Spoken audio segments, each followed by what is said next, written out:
The object was what was important to me, the physical thing. Right. So cursed objects are like the epitome of that. It's an object that is completely wrapped in stories, basically, at the end of the day, and they're all tragic stories usually. Okay. So have you ever thought something around you or in your possession was cursed, haunted, or something like that? Today, we're going to hear from Jay Ocker, and he tells us about the experiences and things he had and the possessions he got as he wrote the book Cursed Objects. Welcome to High Strangeness, where we ask questions and explore all that is strange and unexpected in our reality.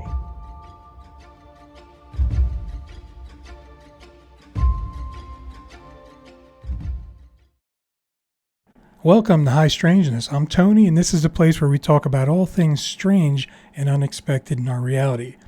Now, have you ever been freaked out by a doll or a statue or something you feel that's looking right at you? How about some other object that you think has a strange energy or just makes you feel weird and freaks you out? Well, my guest today may have an interest in those sorts of things. He's an award-winning author. His work has appeared in The Guardian, the Boston Globe, CNN, The Atlantic, and so on. And he is also the creator of the Odd Things I've Seen website, where he writes about some of the visits he's had to some of nature's oddities, history, art, and all those sorts of things. And we're going to talk about some of those things as well. But with all that, I've got Jay Ocker on my show today, and I'm excited to have him here. And I want to welcome Jay to the show. How are you doing, my friend? I'm doing good. Thanks for the invite. It sounds like it's going to be a good conversation. I'm looking forward to it. Yeah, this is a cool subject, and I'm really, I don't know much about it, so that's what makes it even more cool, right? Yep, I'll tell you everything I know for as long as you want. Perfect. Well, you're joining us from where today? I am in New Hampshire, in southern New Hampshire, so about 40 miles from Boston, actually. So not too deep in New Hampshire, but technically New Hampshire. Right on. I'm actually going to be there next summer. Got a daughter getting married in Newbury something, Plum Island, that area. So. Oh yeah. No, beautiful area. Yeah. No, I love New England. I'm not native here. I grew up in Maryland, but I moved up here. I don't know, something like 15, 16, 17 years ago. Just because I loved it. I love the area. It's old and got cool history and spooky stuff. So I had to eventually end up here. Well, I think we all just migrate somewhere, right? I'm a Philly guy. Oh. And then now I'm in Utah. So things happen. I came out for college, and the first time I was sitting there pulling out my tennis rackets in the parking lot, and deer were running by my my car, I was just taken. I was like, I love this place. Oh, you must be jazzed at the Super Bowl then, huh? You guys just won? Oh, yeah. Big time. Yeah. Yeah, I used to live about an hour south of Philly in the northwest corner of Maryland, right beside Delaware. So I'm very familiar with the city. So, okay, are you a football fan? Not anymore. I used to be. Yeah. And I grew up a Redskins fan, now Commanders, I guess. But then, the Ravens came to town. I'm technically from Maryland, so, it got really confusing there for a while when you're a football fan in the Mid-Atlantic. You have various choices, I guess. Yeah, so too many choices, yeah. It's better than us out here. We just have colleges. And so there's people with all kinds of NFL teams from all over, But Philly, that's mine. So, yeah. Okay. It's good to have right now.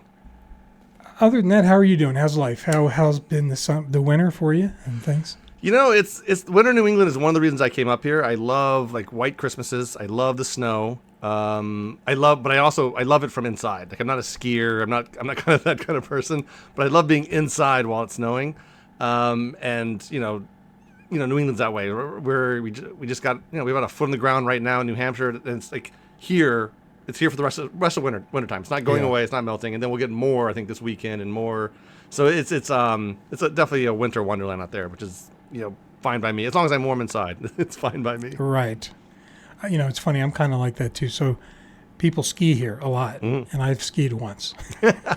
Yeah, I've never skied in New England. I think I skied a little bit when I lived in the Mid-Atlantic for one season. But yeah, I've never strapped on anything snow sporty up in here in New England.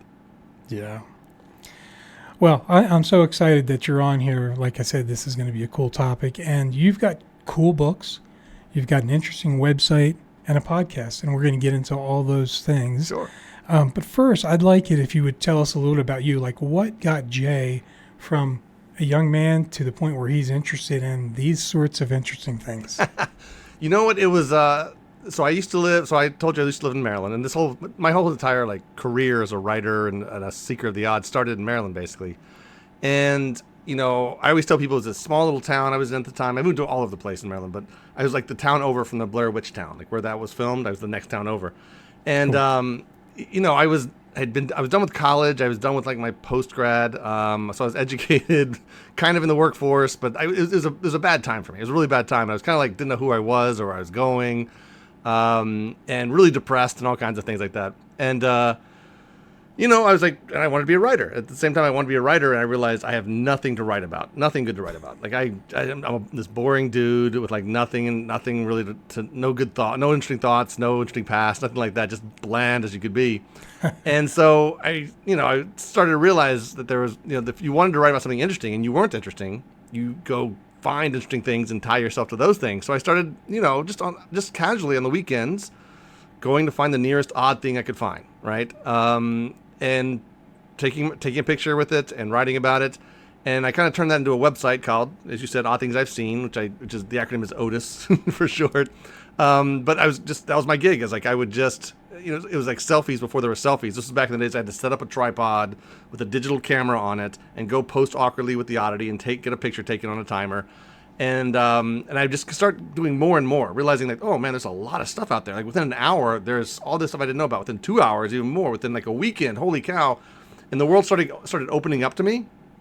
I'm like, man, there is so much cool, weird stuff within a tank of gas. You don't even have to be a world traveler or a traveler really of any kind. There's just so much cool stuff out there. And then I started the website. The website and the stuff on the website is anything that I think is odd. It's kind of a subjective definition, but I would describe it as oddities of nature, history, art, and culture, right? It can be the filming site of a horror movie. It can be a saint's relic, a withered old hand on an island in Connecticut. Anything that's odd. But over time, what became the most odd stuff that I used to see and became like the end-all, be-all of odd is the macabre, the spooky. Like that is just the most, even though whatever, death is the one thing we all share in common. It is the most odd thing what we do with like death and bodies and murders and all this stuff that is related to that. So my books started getting more spooky. Well, my work started getting more spooky, and then that turned into a book career. When I moved to New England, I realized, I have an angle on the oddity, right? It's not just whatever oddity I visited randomly in Pennsylvania and Maryland, Ohio, or wherever I was at. New England is a thing. People think of New England as an angle. It's a legit thing. So I, pitched a book about New England oddity, death-related oddity, macabre oddity. Got picked up, and then that started my whole entire life as a travel writer. Really, it didn't start out with me having an assignment or getting paid to do it or working for a magazine. It was just me, bored and depressed, saying, you know what, I'll just drive to something and write about it. So it was whatever, the golden era of blogs. I was like, it was the right time for that. And then just books, podcasting came out, and I just have so much material because I spent, the past, 20 years going to cool places. So again, I'm still a boring dude. That hasn't changed, but I have seen some stuff. That's kind of what's changed about me is I've seen some really cool stuff. Oh, I love that. That whole story is amazing because it really, because you're right. People will be like, I'm pretty boring, and I am boring too, right? But it's like, how do we see the world, and what are we seeing? Yep. And I think that's amazing. I'm glad you shared that. I bet you people will take that and run with their own version of something. That's right? usually the best part. The most fulfilling part of what I do is when people write to me or text me or whatever, the million ways you can contact somebody these days, and say, you just inspired a family trip. You just inspired me to go see this thing. You inspired me to write a book about oddities in my town. That's like, yes, that's it. Just do that thing. That's like the most fulfilling thing on the planet is hearing people, going to these things because I told them this thing's cool. Try it. That's kind of the be all end all. I love that. So Cursed Objects, this is the book that we're going to get into, Right. But how about, that's that next level, right? That's that next thing of strange and weird. Yeah. Where did that come from? Did you just run across something and said, "Oh"? No, that's also, most of my stories are lucky bounces. Most of the fortune in my life is lucky bounces. And this was a weird thing where at the time I was shopping around a horror novel. I also write fiction, and my agent was shopping around a horror novel, and went to this one publisher, actually in Philadelphia, Quirk Press, and they didn't want the horror novel. But in researching who I was, because I think somebody in the organization did want the novel, they did some research on who I was and realized I was this dude, mostly wrote nonfiction. I had some fiction out there, but I was mostly a nonfiction guy. That was my rep and my voice. And one of the editors came to me and said, "Hey, we've always wanted to do a book about cursed objects. Do you have could you do a book about cursed objects? Could you put together a pitch and do that?" And I'm like, you know what? I've never thought about that. So I went to my archives and I was like, and I love the idea of cursed objects. Like, don't get me wrong, I knew what they were. I grew up in, like I said, Maryland. The Hope Diamond is my hometown cursed object. It's right there in the Smithsonian. I'd seen it 100 times in that free museum. But I never really thought about it as a category of thing, right? Just, whatever, one story in a million. And so I go through my archives, like, you know what, I do. There are quite a few cursed objects here. And then I started looking around online, and there was no real, books about cursed objects. As a whole, there's, a lot of listicles, a lot of YouTube, top 10 cursed objects, and that kind of thing. But nobody had really kind of put together a compendium of the most, cursed objects with the best stories, like the biggest stories. And I was like, man, this is a good idea, and it is right up my alley. And so, I just started visiting cursed objects and and so that it was kind of the publisher's idea in this case, which is not the usual way I work, because my work is very me-centric. They're travel logs, basically. So there's a lot of I's in there. So that's the word I write the most is I. So it has to kind of come from me and be my perspective. Otherwise, I feel like anybody could write it. And so somebody bringing to me a topic is rare. Back then it was. And, it just turned out to be so perfect for me that I didn't even realize how perfect it was for me. Because, again, my whole angle was going to see things with my own eyes. And usually that meant it had to be a physical thing, right? Because I was taking photos of them and standing by them. And so if I heard about some kind of folklore tale, some random ghost story, wasn't really interesting to me. But if it was a ghost story connected to a particular covered bridge or a particular grave, suddenly it was interesting to me because it was an object. The object was what was important to me, the physical thing. Mm-hmm. So cursed objects are like the epitome of that. It's an object that is completely wrapped in stories, basically, at the end of the day, and they're all tragic stories usually. So this was more me than I even understood at the time. The fact that I didn't have this idea myself kind of surprised me because it's right up exactly what I like to do. So, that kicked off, I think, a year-long odyssey of me going to as many of these as I could find. Some of them are lost to history in the book, so not all of them are findable. Some of them are dubitable whether they existed in the first place or not, but anywhere that I could find one, I went to. And one of my criteria was it had to have not just a spooky story, but some kind of also, normal mainstream history to it, right? The Hope Diamond's the perfect example where that thing, if you don't believe in the supernatural, that thing still has a legit, interesting story wrapped around it, right? So, that's what the kind of stuff I was after. So again, it was a lucky somebody said something at the right time that sparked inspiration in me, and now I'm absolutely in love with the topic of cursed objects. So yeah, that's kind of how that happened. But it was a good time, which is a strange thing to say about cursed objects, but it was a good time because again, most of the famous cursed objects in the world, excuse me, most of the famous cursed objects in the world are in museums because they are legit artifacts. The cursed objects that stick around for decades and centuries are artifacts. They're like pieces of history now, and they're in museums. So all the mummy stuff and anything with a jewel in it, right, is not going to be in a random place.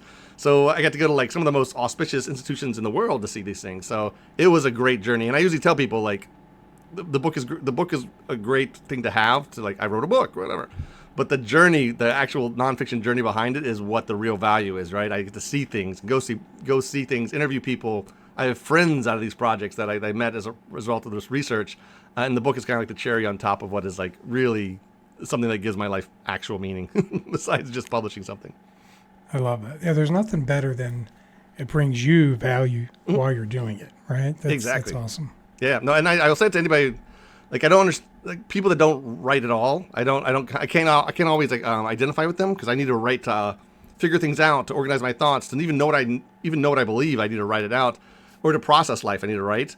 So it's just the writing, the process itself is so valuable, and that's why I highly encourage people to also just write. Again, who cares? Journal. When you go see the thing, write about seeing it. Right? You don't have to have an assignment. You don't have to just write about it for yourself, for your kids, whatever. You saw this thing. You were in this space with the Hope Diamond or the Tut's artifacts. You were there. So just write about it, and it'll also help you kind of figure out what you think about it. That's also a big benefit of it. So as you were coming up with your list of things for the book, was that hard, or did it just unfold for you? It was hard in two ways. One is, turns out there's not a lot of famous cursed objects out there. There's very few. But the other thing is that I had to figure out a definition for cursed object. Remember I mentioned those listicles that are all over YouTube and like TikTok? Most of the things in those listicles, top 10 cursed objects in the world, are not cursed objects. They're actually haunted objects. So you have to and again, even if you don't believe in the paranormal, you still have to make these definitions. So I had to figure out what is a cursed object. How do I define a cursed object? Because if it's just I had to define what does haunted mean? Does that mean there's a spirit or some kind of entity inside the thing? So where I landed on it was a cursed object. First of all, it has to be an object, right? And which could be a digital object or a physical one. It has to be an object that has caused misfortune to multiple people, right? It has to have a body count. It doesn't have to be a literal body count. It could be just a lot of bankruptcies, a lot of illnesses. It doesn't have to be death, but it has to be a lot of misfortune. And that has to be attributed to supernatural means, right? Because I always joke that a machine gun can cause harm to a lot of people, right? But it's not a cursed object, literally, maybe metaphorically. But so it has to be kind of no understanding between the curse and the object, right? You can't be like, oh, again, if I hit you in the head with the Hope Diamond, it would crack your skull, right? But that's not it being cursed. That's it being a hard diamond, right?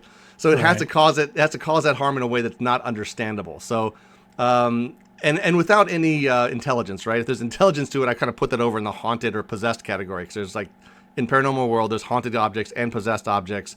But cursed objects had to have no kind of internal intelligence. They had to just be kind of a thing that caused harm to people who were around it, right? Because what I learned was cursed objects don't just cause harm to the owner. It causes harm to people near them. Journalists, this is the scary part. If you just write about these objects, sometimes you can be added to the body count. So that's it was hard. It was so I had to make those definitions, figure that out, which I didn't know going in, right? I thought I was going in, finding a bunch of jewels, whatever, some dolls, and then calling it a day. But now I had to do some really, really, really defining that wasn't out there already. I couldn't just grab other people's definitions. I had to make it for myself. And then the next criteria, again, it had to have some kind of legitimate story in addition to the supernatural story. Otherwise, the stories would be boring. It would just be this person probably died, this person probably got hurt. So I needed more of that. Where did it come from? Where is it now? Who owns it? What is the evidence for it being cursed? So, and I had to bend the rules sometimes because there were some really great stories out there that don't have a lot of evidence, but I still wanted to put them in there for some reason. So, it's, especially with nonfiction, there's a lot of rule laying you have to do just to get the constraints of the book together. You just described or defined cursed objects, and I'm glad you did, because I was getting the cursed and the haunted. Yeah. I was just thinking of those as one. Yeah, so that's cool. They always those cursed objects list online. They always mention, for instance, there's a haunted mirror in a plantation down south, right? And they call it a cursed mirror. But really, all the stories are just you see handprints sometimes in the mirror or shadowy forms in it, right? No harm actually happens. It's just some spooky stuff, right? Or there's this dress in Pennsylvania or somewhere that's supposed to be cursed, but all it does is some people see forms around it or see the dress move. That's not cursed. It has to do some harm for it to be a cursed object. It can't just be spooky. That's just something else. It has to do harm. So that's why delineating between haunted and cursed is super important. Otherwise, especially with paranormal, the paranormal, since it's not a really defined field, it's not a science field, right?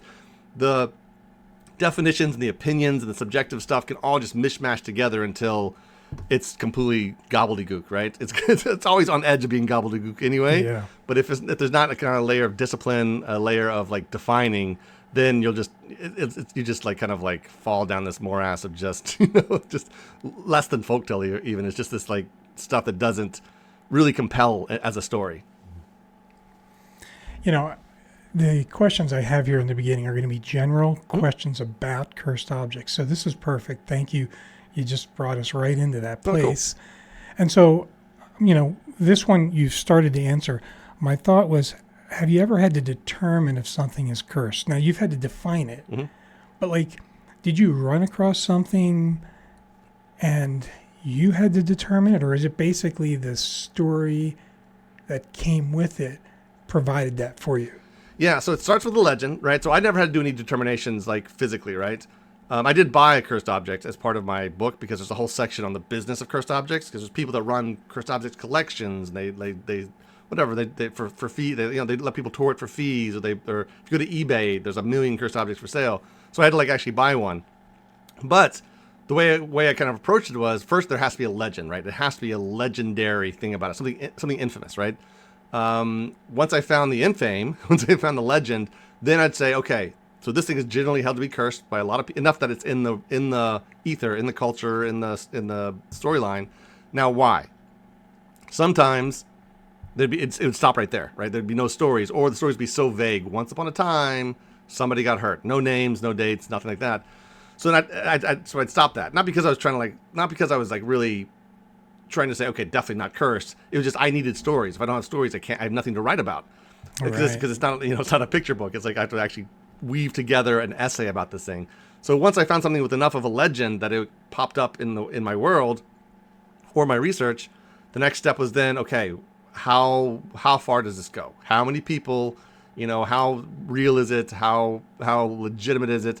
Because cursed object is so vague, you could probably find 1 million tales of somebody just with their own cursed object, right? Posting on Reddit or on Twitter, or their own personal blogs or whatever back in the day. But then again, it's one story from one perspective, a couple of events. It's not big enough to put in an annal, put in a compendium, right? So again, this is not meant. The book isn't meant to list every single cursed object ever, because there's too many, right? It's supposed to be the ones that have the most heft, the one that has the biggest stories, and in a lot of cases, the one that has the most evidence for being cursed. Not always, but most of the time, the most evidence for being cursed. Cool. Now, as you're looking at these, as you're gathering these and running across them, are there any specific characteristics that many cursed objects share? Yeah. They're usually owned by rich people. That's what I've learned. So the most cursed things on the planet are jewels, right? That probably doesn't surprise you at all. Actually, when I do a talk about cursed objects, and I did this thing, I didn't do it in the book, but I did it for the talk where I listed the top 12 cursed gemstones. And 11 out of 12 of them, are in museums, and the 12th is in a private. The Black Orlov, I think, is in a private collection. But they didn't start out in museums. They always started out. Some rich person had them. And they went through to the kids, and the kids sold them to another rich people, and then eventually they donated to the museum for a tax write-off or whatever. So it's always rich people have them. It's usually the gemstones. If it's archaeological in some way, then usually it was a rich person going across the seas or buying it for his collection, right? That's the other big red flag, is they're buying it for their collection, especially Egyptology stuff back in the days when we were really plundering tombs. Yeah. For some reason, furniture goes either ways. I have a few pieces of furniture in there that are from wealthy people, some from not wealthy people, and some from establishments like bars and stuff. But I would say that's kind of the number one red flag is it's it's from wealthy people. And you know why? And this is kind of almost a cynical explanation, but it's because if they're wealthy, they're probably in the annals somewhere, right? They're probably a politician or a businessman. So there's probably a story around them, right? They're not an unknown. But the other thing is, rich people, wealthy people, especially uber wealthy people, usually seem to have a lot of tragedy around them. And I'm not sure why that is. Because they operate on such a different level as the rest of us, mentally, lifestyle-wise, culture-wise. Just their perspective on the world is completely twisted from almost different species, right, for most of us. And but it's usually like a generational thing as well, right? If you're the children of extremely wealthy people, you're probably gonna. I don't say anything to get myself in trouble, but you're probably gonna screw up, or you probably just are entitled and messing up, and doing things you shouldn't be doing, and so that's a lot of times it happens there. And then those people who are extremely rich, a lot of times are extremely rich because they're playing in high altitudes, right? They're doing big business, right? just high stress. Their entire life is dedicated to this. They're not like 9-to-5ers, right? They're not just like balancing work and life really well. They're just so dedicated to earning money. So that's kind of why I think cursed objects, like the number one flag for what a cursed object is, you know, especially the big ones, is it's something that only a wealthy person could own. Yeah, I can see that. But I mean, anybody can have one. Again, you never know. The thing about cursed objects is they're actually pretty insidious. Like if you're having misfortune in your life, it's almost impossible to know what's cursed, right? If you have like a skull of a human being in your house, yeah, you might expect that, or a clown doll, you might expect that. But anything can be cursed. Like the ottoman in your living room might be the cursed object. You would never ever suspect that, right? So like that's so dangerous, right? That's the thing you never expect, you know? In a million years, you'll never be like, the ottoman is causing all my trouble. You'll never arrive at that conclusion. Even if you arrive at the conclusion that a cursed object is causing your trouble, you still won't expect the ottoman. So like it's just an insidious thing. So anybody can have a cursed object, but if you want one of the legendary ones, you're probably gonna need to be rich. Right. Okay, what are some common myths? And you're answering a lot of this, but let's dive in a little bit. What are some common myths or misconceptions surrounding cursed objects that you've run across? I mean, hauntings versus, you know, we've covered some of that. Anything else? Yeah, I think a big one is curse is a really vague term. Like we don't even know. Again, that's never been, the paranormal field, it's never been truly defined. Like curse was, a thing can get cursed a lot of ways, right? One is it can somebody can purposely curse it, right? Some kind of, you know, mojo or some kind of like spell or some kind of, even just, you know, mental willingness to do harm. It can be cursed that way, or it can just get cursed because it was around a lot of tragedy, right? Almost like a battery pulling in energy. So we don't really know the mechanism for a curse. It's not always just, you know, that you know, priestess in the jungle blowing powder on a person's scarf that they found, and so it's not that elaborate at all. We just don't know. It just, we only know in hindsight, right? That's the thing about cursed objects is we only know 12 people have died who've owned this. This is probably cursed, right? You'll never know up front. There's no test to say, and some paranormalists will say there is, but there's no test for an object that's never hurt somebody and be like, okay, that thing's cursed, right? So curse, I think one myth is just it's not straightforward. Curses are not straightforward. The other thing is, and this is the one that really got me, because I always joke that I'm a non-believer in everything. I don't believe in ghosts. I don't believe in true love. I don't believe in free will. I don't believe in the basic goodness of humanity. Like I just can't believe anything. My believer's broke. However, and it doesn't mean I don't love the stories. I write about ghosts. I write about weird stuff all the time because I love the stories. However, what I found, and I thought cursed objects would be another thing where I'd poo-poo it, right? I'd be like, oh yeah, I'm sure that chest of drawers killed 12 people in your family. I'm sure. But science actually says cursed objects can hurt you. Like it's an amazing, we don't have a lot of depth of science on it yet, but it is plausible that if you believe an object is cursed, you could have misfortune in your life. It's a mental thing. Obviously it doesn't have anything intrinsically to do with the object, but who cares? Like, a good example of that is the placebo, right? Or an opposite example. The placebos are very mysterious, right? We know that the body can trick itself into healing itself. Doctors use this all the time. It's how we get new medicines. They have to have placebos and stuff. But strangely, we know that placebos can help a person even if they know it's a placebo. Even if the doctor's like, this is just a sugar pill, but I believe it'll help you. That's enough for our body to trick itself into healing itself. So since that's true, even if we don't understand that totally, even if it's still mysterious, if that's true, a lot of people believe the converse is true. So if you believe that your body can trick itself into harming itself, right? Some people use zombieism as an example of that, right? Where it was the Caribbean countries where people would walk around listless and with zero hunger, and like they truly believed that they had been raised from the dead by a sorcerer, not because the sorcerer had special magic, but because that person believed it, and they believed it. They were as good as dead, right? They're as good as a zombie. So there's evidence that believing that you have a curse in your life, it'll manifest, right? And again, that's not new age manifesting good, like whatever on Twitter you say, I want riches and wealth in 2025, you're going to get it back. It's literally like our minds can just hurt us. They can help us or they can hurt us. And that's just science. So cursed objects can hurt, and it doesn't have to be supernatural. They can just, if you obsess about a thing enough, it can become true. And which is, to me, is scarier than a supernatural curse, because I feel like day by day I can avoid, even my life where I'm involved in paranormal stuff all the time.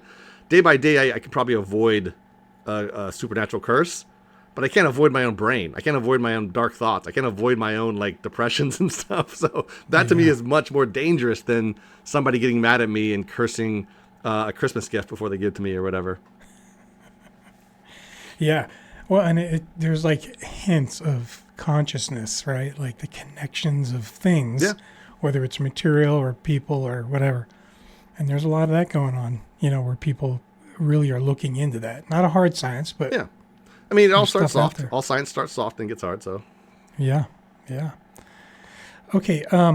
Any memorable, like, was there one that really stands out to you? Something you run across, acquired, or saw that just really impacted you different enough that you remember? Yeah, not really. So I'll tell a few stories on this. So my favorite cursed objects period, I've already kind of like unveiled that one, is the Hope Diamond. Just because first it's my hometown. not that we have hometown cursed objects, but it's the one I grew up seeing, and in the case it's very special, and it is the archetype, right? You kind of think of that all the time when you think of a cursed object, and it has a giant list of bodies, and it has a giant list of history, and it's an amazing history that goes all the way back India, Europe, the United States. Now it's in America's attic there in the Smithsonian. So that's my favorite one. There's so much about that I could talk for hours about the Hope Diamond. But I never approached one and was like, it felt bad. I went to cursed object collections, private collections. I will say I went to Zach Bagan's haunted museum because I wanted to see the Dybbuk box. Right, everybody's talking about the Dybbuk box. Right. And that his his whole collection it's in Las Vegas, is super unsettling. Mostly not because of the paranormal stuff. He has like murderabilia, like legit. Everybody's heard of this murderabilia, and the way he displays it is very atmospheric. And like one of the persons on my tour actually literally had to stop the tour, had to leave, right? Which is like one of those cliches you always think is there's a plant in the tour that does that. No, they legit were just overwhelmed by sounds and actual like beds of victims of serial killers and dolls, hundreds of dolls in a room with a giant spirit box yelling at you and stuff. It was like there's a physical like kind of thing going on. And that Dybbuk box is interesting because, when they presented it, right, it's in a glass case, and like they have a salt ring around it, and they're saying like, and they kind of show the salt's moved a little bit, and they're like it's kind of like coming out, and obviously it's a really BS story at that end. And then you do the research, and you're like, oh, this thing was BS from the beginning. There's no such thing as a Dybbuk box in Jewish lore. Oh, the guy who first put this on eBay, he was a horror writer that he's come out since then and said, no, I made everything up. But again, the interesting thing about cursed objects is if you believe it, it's cursed, right? So now we have, hundreds of thousands of people who've heard of the Dybbuk box who believe it to be cursed. Now maybe it is cursed. So it's cursed, right? That's the thing. You stick around long enough. Again, a hoax. If you stick around long enough, it becomes history, right?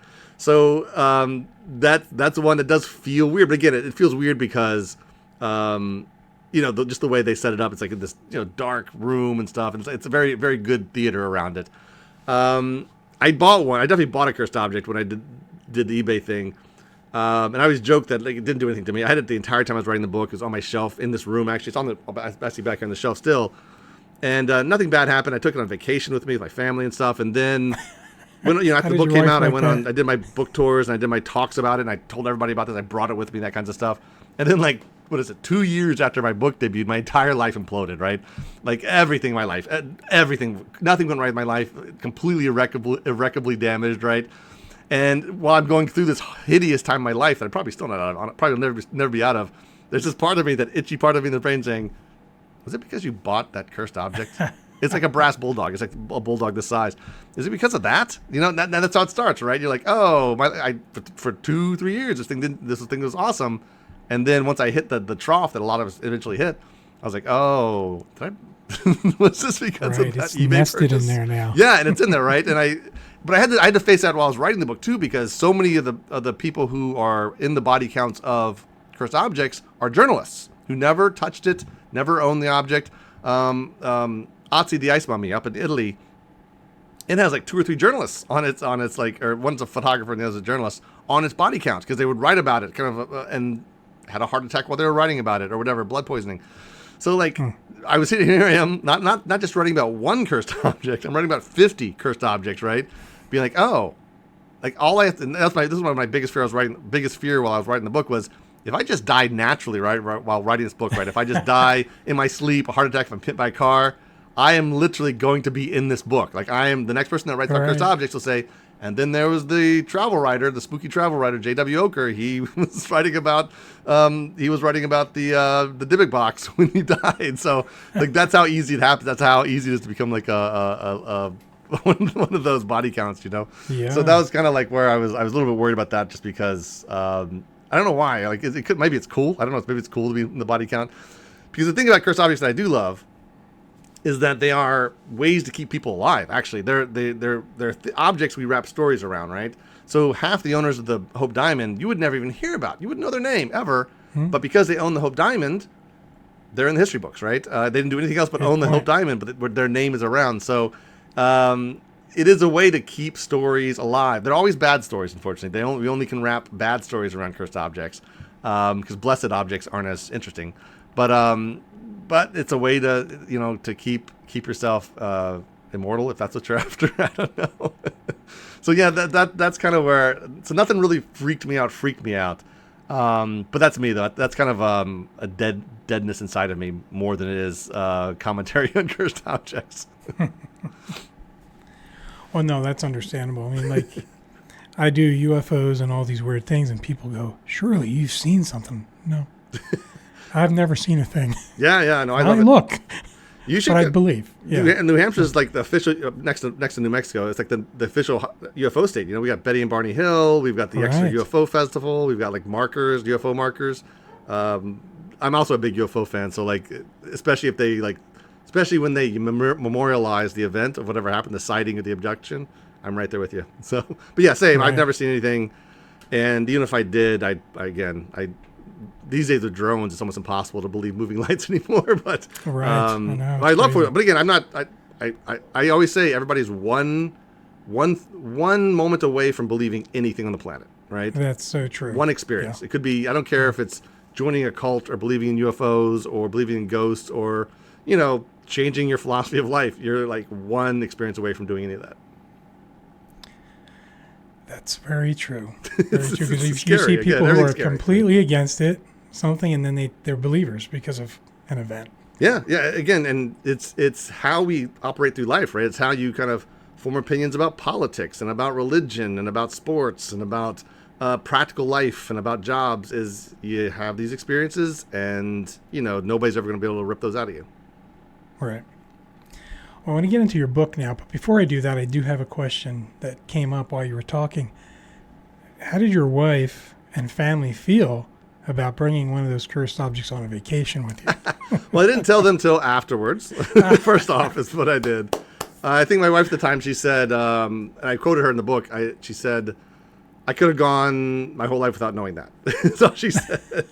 But they were used to, my kids especially, are used to me taking them to weird places and spooky places. And like, the context is always, it's kind of the same context I had when I started this whole gig is we're going to go have some experiences. Like we're going to go have some interesting experiences, right? That's the important part. Like, it's easy to get lost on the weekends, right? Where most of us do our stuff in like errands and chores and obligations and stuff. And like, how about this weekend we're going to go see, we're going to drive up to Burlington and go see a statue of Champ, the lake monster of Lake Champlain. Let's do that instead, right? That's something that you'll have a memory for forever. It's an experience. So they're used to me at that point. First off, my shenanigans already, but they probably find less who caresism than I have, right? So it's fine. That's fine. But again, the kids especially love this kind of stuff. They want to go see this stuff. They want to go see the cursed objects. They want to go see. I have a book about cryptids. They want to see cryptid, festivals. So, not as hard as you. It actually is like brings us together. We go on trips together and we talk about these things and we have similar interests. And again, because my travels and my interests are so wide, it's easy to find commonalities, not just with them, but with other people. So. It's not bad as far as that goes. It's probably bad for other reasons, but it's not bad as far as that goes. No, I love that. I mean, that's you've tied an experience the kids have with fun family time as well. What a way to imprint something cool that they'll always remember. Yeah, onto which them. is just Yeah. curiosity, right? People Yeah. always have such high standards for how to raise their kids and what they want them to be. Like, just make them curious. Like, that being curious cures most things, right? You don't want them to be jerks, and you don't want them to be like bigots or anything like that. So if you can, but it's hard. It's whatever. They have to like live their own lives.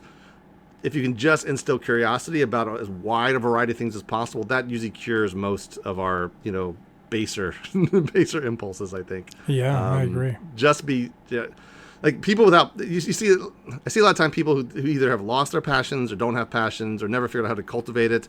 Again, you get into a rut, right? Because then again, if you don't have those things, it's just you and yourself. And if you're, like I said, a boring person like I was, it's not fun being around yourself. So like develop those passions, especially the weird passions, the surprising passions. Again, oddities, the reason why I like oddities, I could have had this passion around, sports memorabilia, or I could have this passion around natural parks, right? There's beaches, seashells, zoology. But the thing about oddities is they are always surprising, right? I want to see the thing that I did not even know that existed. How did I go 40 years without ever hearing this story or knowing this object or this memorial existed, right? The fact that you can, if you're in that Mid-Atlantic, you just go to DC. I keep using the Hope Diamond because it's the one, I love it. But you just go there for free, walk into this room and see this sparkly thing on this rotating platform anytime you want.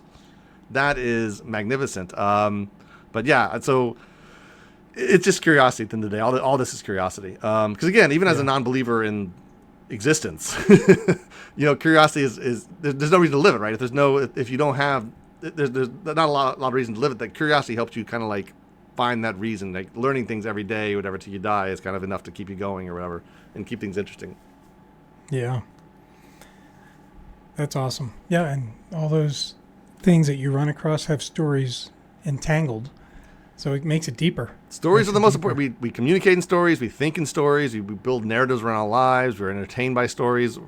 Story is like the building block of civilization and existence. So like, this is how you find them, right? It's everything has a story, right? They always say those cliches, but like certain things have more interesting stories than others, and certain things have survived with those stories, right? Again, cursed objects are a way to gather multiple stories over time, sometimes over centuries.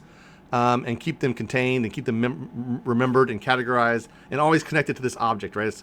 It's a lot easier to, again, folklore can be vague and kind of roll around from mouth to ear and mutate and change and evolve and become something totally different. But somehow that object kind of like keeps it rooted in a narrative, right? Like the Hope Diamond story is pretty nailed down. There's some variations here and there, but most of it is really nailed down because again, we have this object that kind of is like this chain of provenance, almost like in museums, like everything needs a chain of provenance to prove that it was from the Revolutionary War, or to prove that this famous general owned it. Cursed objects need that provenance to like keep those stories together. Yeah.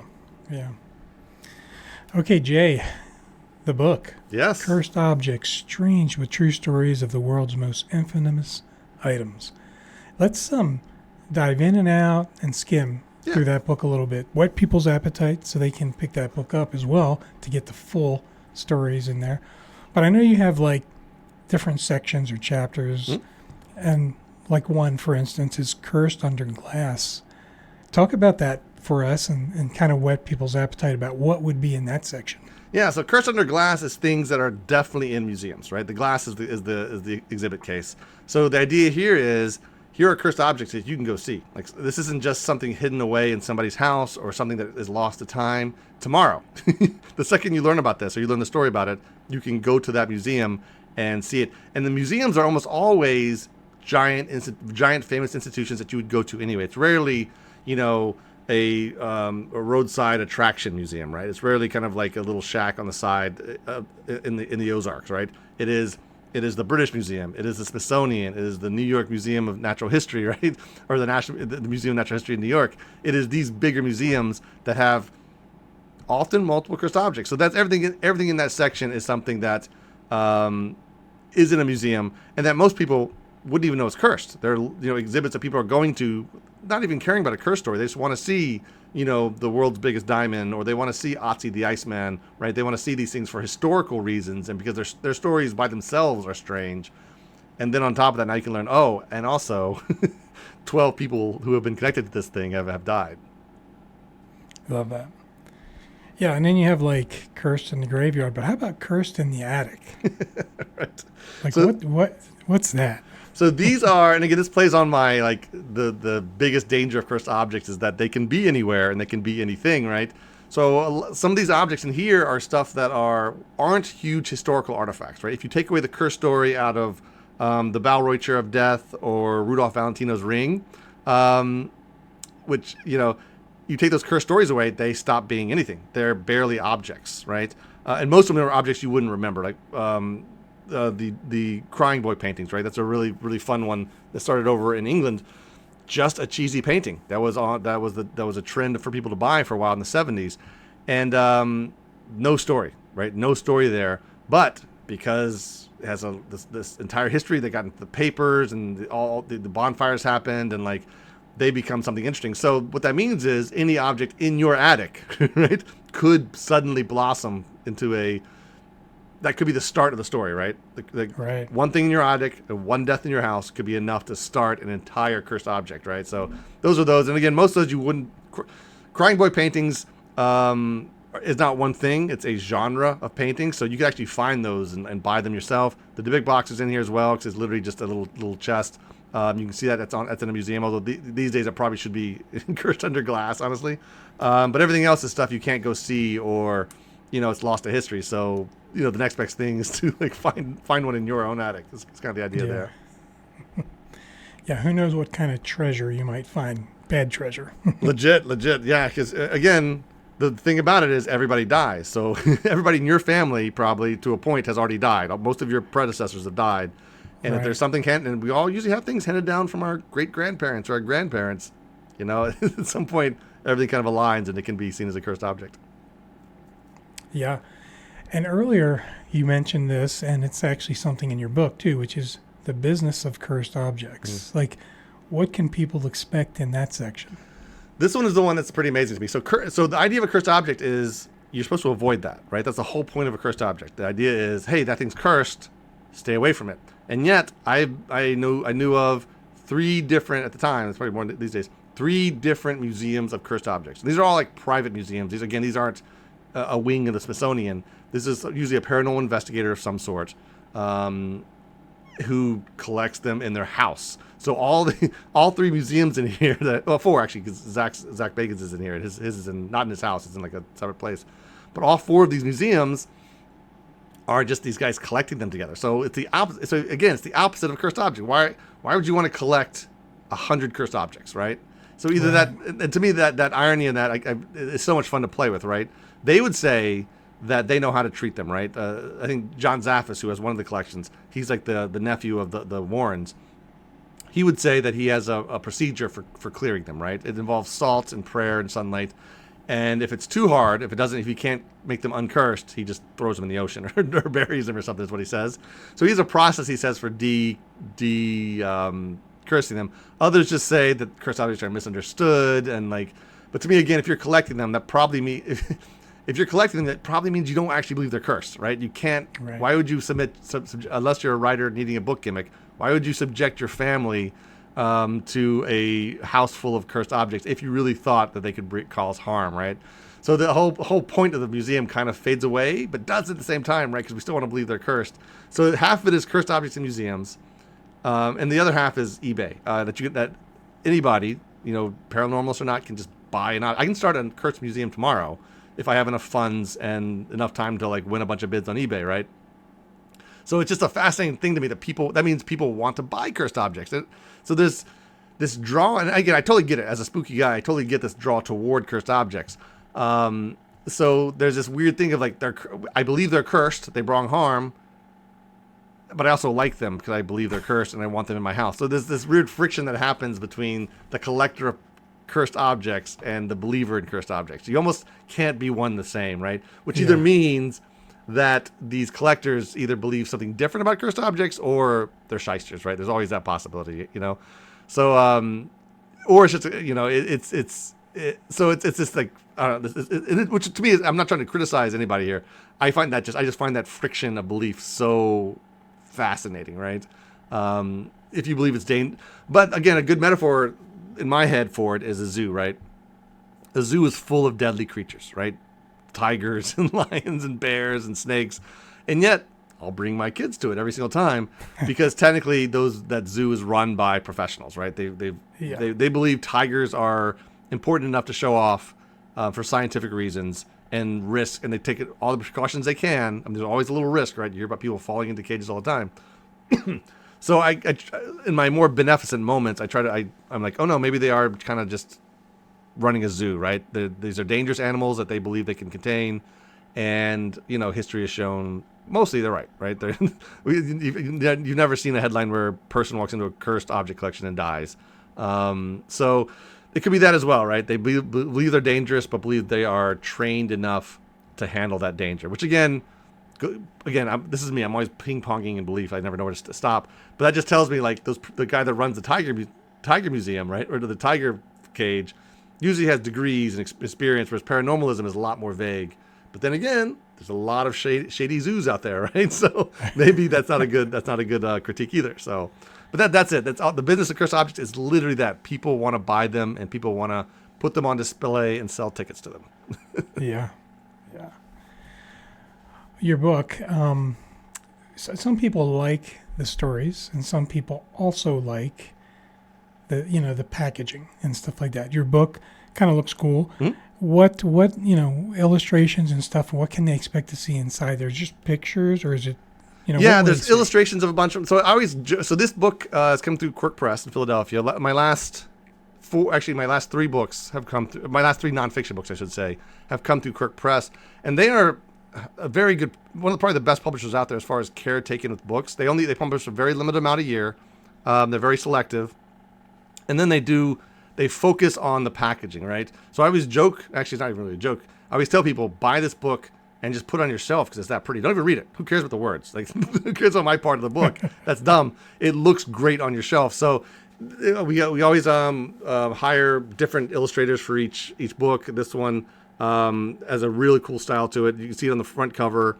It's hardbacks, foil. I think they call this category in publishing a gift book because you can gift it to somebody and not have the burden of having to read it, right? Because again, if you receive this book, you're like, oh, it looks like a cool book. Thank you. Yeah.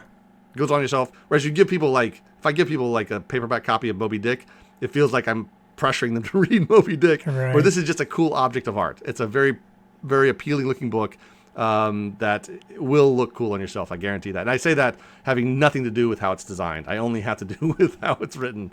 But it's a super cool looking book. And again, not everything's illustrated because some things are pretty boring because they're objects, right? I think I have 2 chairs in this book. You don't need illustrations of chairs probably. But there's a bunch of illustrations that are like really kind of cool. And again, the packaging is just really well done. I love that. Yeah, as I've interviewed more and more authors, some books are really just they're just so neat in itself, like just to have it. Right? Yeah. Because the thing, what I also tell people, and this is probably important, is this book is basically 50 essays plus one or two, like plus some sidebars, plus some essays of introduction and epilogue by me. So it's a bunch of essays. You don't have to sit down and read this thing cover to cover. Like, in fact, if you do that, I don't know how enjoyable that would be. Maybe it's enjoyable. I don't know. But it's meant to skip around. Pick something that catches your interest. Read that. If that one's cool, read the next one, or just jump to something else. You don't have to read it in order. It can be used for research, right? Because it's like I've accumulated all the information I could find for 50 cursed objects, all in one book, right? So, but again, I mean, this bathroom reading, right? You can sit down and read an essay about, grab one at random, read an essay about like Hungarian suicide song, right? A cursed song, and learn, and then not pick up the book again for 3 days if you want. So it's that kind of book. Love that. That's cool. Okay, so we started off with a few general questions, skimmed on your book a little bit, kind of whet people's appetite. A couple more basic questions, and then I want to find out about podcast website. So back to some general stuff. What advice would you give to someone who believes they might own a cursed object? Yeah, so I would do two. Well, the first thing I'd say is do research. That's kind of my answer for everything. Like, if somebody says, like, who should I vote for? Do research. Right. Where should I go on vacation? Do research. So the first thing you should do is do research. Like, why do you believe that? Does it have a history? Find out where it's from. If it's a mass marketed object, then it doesn't mean it's not cursed. It just means it's like not as interesting of a history, probably. So do the research first off, and then second, don't be afraid of it. Like if you fear it, that's where the power comes from. Again, and I'm not even speaking as a supernaturalist. Again, I'm speaking as a pretty practical, based on what we know of science and objects and minds. Don't fear it. Like, don't treat it like a cursed object, or it'll act like a cursed object in your life, right? Those are the two things I do. But once you would research, I think that second one of not fearing it gets solved by the first one, right? The research. I have not ever researched something that I didn't fall in love with. I don't care if it's the most hideous tragedy on the planet.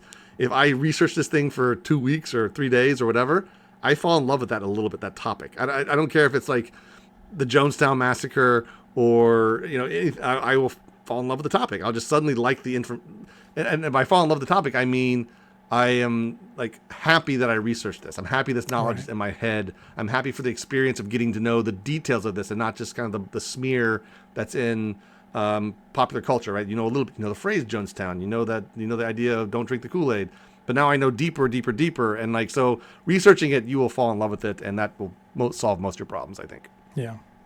However, if you find out the last 10 people literally died with it in their hands, maybe go mail it to one of those museums I talked about. Yeah. Let them deal with it. Yeah, that might be the moment where you have a decision point. Yeah, right exactly, there. exactly. But the thing about, again, because there's no real rules, there's some of these stories where getting rid of the cursed object doesn't help. It doesn't. There's no actual rule book for how to deal with the cursed object. So maybe getting rid of it won't stop the curse from affecting you. You're already in its timeline, right? You're already in its like wake. So like, it just, I don't know. There's no rules around the paranormal. So I can't help you. But again, if you hear the people from the museums talk about their museums, they're always receiving objects all the time, and it seems to work for people. So that's a last resort. Send it to one of those museums in my book and tell them Jason sent you. That's right. Okay, you kind of touched on it a little bit, but have you heard of anybody using a specific method or a ritual to try to rid the object of its curse? Have you ever heard of that? Yeah, quite a few. They're all super generic. Like, I wish they were interesting and like kind of unique, but it's always, if you're religious, there's a lot of prayer you can do. Even if you're not religious, you can use prayer as a meditation, right? So prayer, like natural benefits like sunlight and salt, people use that a lot. Surrounding with positive energy, right? It's almost like, do you ever see Ghostbusters 2 where they have this pink slime, and if they're jerks to it, it reacts as a jerk, and if they're nice to it, it reacts nice. That's kind of one of the things. And I know like other people try to have relationships, like literally change the curse object by having a relationship with it, like a good solid, not fearing it, trusting it, trying to figure out what it's about, figuring it out, right? That kind of thing. So there are, if you Google online, there's 1,000 ways to break a curse, right? But they're all really kind of, I've never read one that's very convincing. That's very like interesting. Even convincing isn't the wrong word. Interesting. Like, I never thought about doing that to a cursed object. That is super interesting. And then some will say the best way to get rid of a curse object is to get rid of the cursed object. Give it to somebody else, right? Just pass it on to the next person. That's like the Ring video, right? Make a copy, give it to the next person, and you're good, right? So I think those are the rituals. The rituals are all, unimaginative, unfortunately, which always makes me kind of dubious about claims when they're unimaginative. Yeah. One last generic question here. Is there anything out there is there anything or place that you still would like to go see or acquire that you're going, someday I want to get there or get that? In the cursed object world? Yeah. Yes. So I went to the British Museum at one point, and it has two cursed objects in the book. One that has its own. One is it's a lid of a sarcophagus. It's not a mummy. The mummy's not even there. It's just the lid. giant story behind that thing. It's supposed to have sunk the Titanic. It's supposed to have done all kinds of stuff. And it's actually in the British Museum. So I went there to see that, and I went to see this, the name slips me. It's this purple gem that's cursed. They've had it on display for at least decades, maybe centuries. You know how old that place is. And I happened to be I wasn't even in town to see these things. I just happened to be in town. I was like, oh, I have to go see these cursed objects in the middle of a project. I might not get another chance before my book deadline. And so I saw the mummy lid and whatever. That's awesome, but expected, right? I'd seen lots of pictures of it. And then I went to go see this purple gem, and I was like, oh, I can't wait. I was actually going on a tour. There's like a behind-the-scenes tour of the British Museum where they take you to like Darwin's original specimens, and there's a giant, colossal squid that's like in this giant metal tank that they can't. It's dead, but they can't put it on the main museum because the museum's so old it would crack the floor, so they had to put it, in the behind the scenes. And that's what I was going to do. And I was going on that tour. They were waiting for me. I was like, I just got to slip away and go see this gemstone. I got to go do this. I'm getting confused. The mummy lid is at the British Museum. I'm talking about the purple gem is at the Nature Museum in Britain. Gotcha. So anyway, I go up there. It's a giant museum. I'm wandering around. I know where the stone wing is, and I'm going through. And I'm like, oh, I can't wait to see the gem. And I get all the way to the back room where all these precious stones are, and I find the spot. And there's a card there, and it says, sorry, this object has been removed for cleaning, right? It's been sitting in that spot for like decades. Yeah. And the one day I want to go see it, it's out for, I don't think it was out for one day. I think it's one of the things where they're actually taking it out for a major cleaning, right? So probably gone for weeks. Not there. So now I feel like there's I have this unfinished business with this gemstone that I have to go see it. Even though, again, if I had not even realized it was there, just gone on my tour and gone back to my hotel, I wouldn't have this like hang up. But now I have this hang up of, I was like almost like there was a wrong in my life. Now I should have been able to see this. It was right there. Now I have to fix this wrong and like go back in time or whatever. So that's the one I want to see. I wish I could name it off the top of my head, but it's in the book.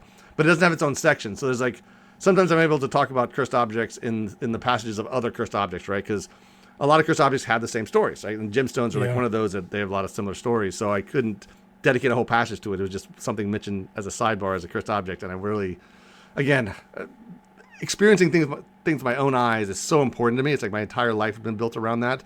Not just writing about folklore, but going to see the thing. That this kind of like felt like a punch in the face. Yeah, that the British Natural History Museum did this. Yeah. One day they'll correct that. You'll get it. Yeah. Look, this has been great. Learned a lot. Enjoyed this. The book, Cursed Objects, Strange but True Stories of the World's Most Infamous Items. People, check it out. Go get it. Sounds like a fun book and just a good hard copy to have as well on your bookshelf. Jay, you have other books too. Do you want to tell us what other sorts of things you have that people can check out? Yeah, totally. So if you're into the Cursed Objects book, it almost started off a series in my life, a series of books that are kind of similar to it. The United States of Cryptids is another book where, it's a bunch of essays. This one's like 70 essays, a lot more, but it's cryptids, Bigfoots, Loch Ness monsters in the U.S. that are celebrated. Like they have literal statues or plaques or festivals or museums dedicated to them. So again, I have to travel to something and see something. My latest nonfiction book, I should say, is Cult Following. So this is all I picked. 30 of the most fascinating, weirdest, strangest cults I could find, and did some really deep dives on those.